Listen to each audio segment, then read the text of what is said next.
Hi everybody, welcome to week 1 in our Human Behavior and the Social Environment 1 class here at Widener University.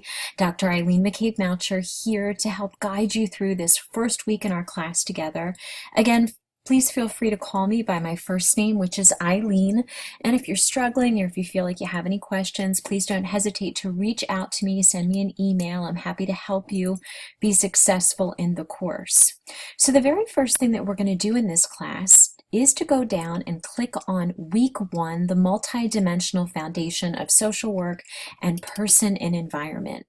So under this week 1, the first thing that you want to do is watch this video right here in regard to multidimensional social work. After you watch the video, you want to make sure that you click on and read the learning resources here that include objectives and topics, the readings and videos for this week for topic 1.1, as well as the readings and videos for topic 1.2. We also have here a very helpful PowerPoint in regard to the foundations of social work. So after you peruse all of the learning resources, you then want to come down to our discussion board. So the first thing that you want to do is you want to click on the week 1 discussion, the icebreaker. So in order to get to know each other better, I would like everybody to record and upload a video introduction. So this introduction would just be very short, just approximately 1 to 2 minutes long, and it should include the following. Why at this point in your life cycle phase have you decided to pursue your MSW? So just please to remember to speak slowly and clearly so that everyone can understand you. I look forward to meeting you and seeing your video. Right here, Professor Norton has some really helpful directions in terms of how to use a video recording platform such as Screencast-O-Matic. So you can then upload the video to YouTube, very much like I created and uploaded this video for you here this week. So after you create and post your video introduction, I invite you to come and click on the week 1 discussion board using frameworks in social work topic here. So what you want to do for this initial post prompt is to, from the readings, the PowerPoints, the videos from this week, describe in your own words the person and environment, biopsychosocial, and trauma-informed networks that are used in social work. I also would like you to discuss how these frameworks are useful in working with people in social work. So this week you are encouraged but not required to respond to any of your peers in the discussion forum. So the next thing that you want to do is come down to this third week 1 discussion post, which is our annotated bibliography practice. So what you want to do is you want to watch this very informative video that helps you learn how to use Widener University's library to find resources. So this particular annotated bibliography practice is designed to help prepare you to write your older adult annotated bibliography, which is due in week 5 of our course. So what you want to do is carefully complete each of the steps that are outlined here.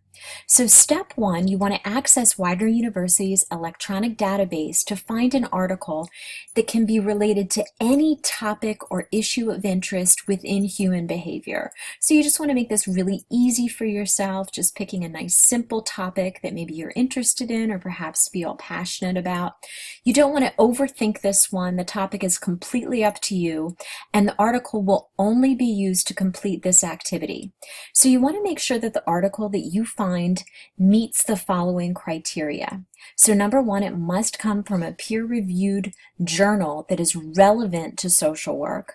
The article must be less than 10 years old, and it must be at least 10 pages in length.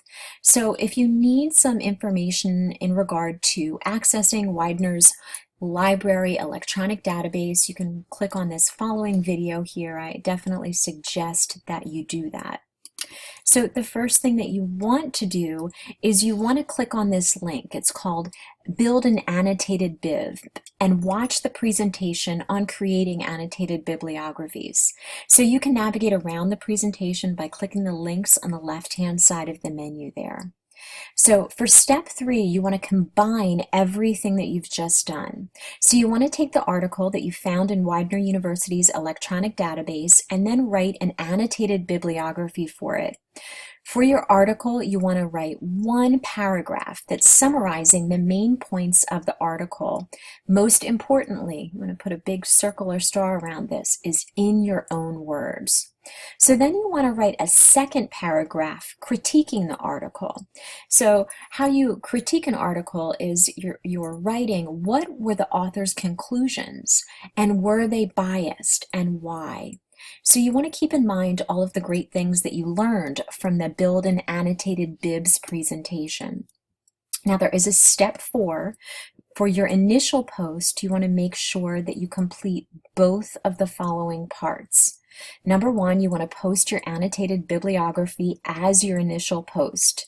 And number 2, you want to describe any issues that you encountered. Did you find this process to be easy or difficult? What did you learn that surprised you? Do you feel more prepared to complete your annotated bibliography assignment later in the semester as a result of doing this exercise? In order to get all of the credit for this assignment, you're asked to follow up with at least one classmate who hopefully does not yet have a response. And we're asking you to provide constructive, helpful, and respectful feedback on their annotated bibliography. What suggestions could you offer them? And how does their experience completing this activity resonate with your own experience? So like most assignments here in our online course, your initial post is due on Thursday, and your follow-up response to your one classmate is due between Friday and 11:59 p.m. Eastern Standard Time on Sunday. So a sufficient post will be a minimum of 200 words and a maximum of 500 words. And a sufficient response should be a minimum of 75 words and a maximum of 150 words. So again, just a gentle reminder, you want to make sure that you're posting your annotated bib as I just outlined on the discussion board, but you also want to make sure that you submit it to the annotated bib assignment folder that's found on the 2U platform. So that summarizes all of the work that is due within week 1 here in our online course. I wanted to shift our focus a little bit and spend just a few minutes of our time discussing the older adult assignments. Step 1 in our older adult assignment is due before week 5.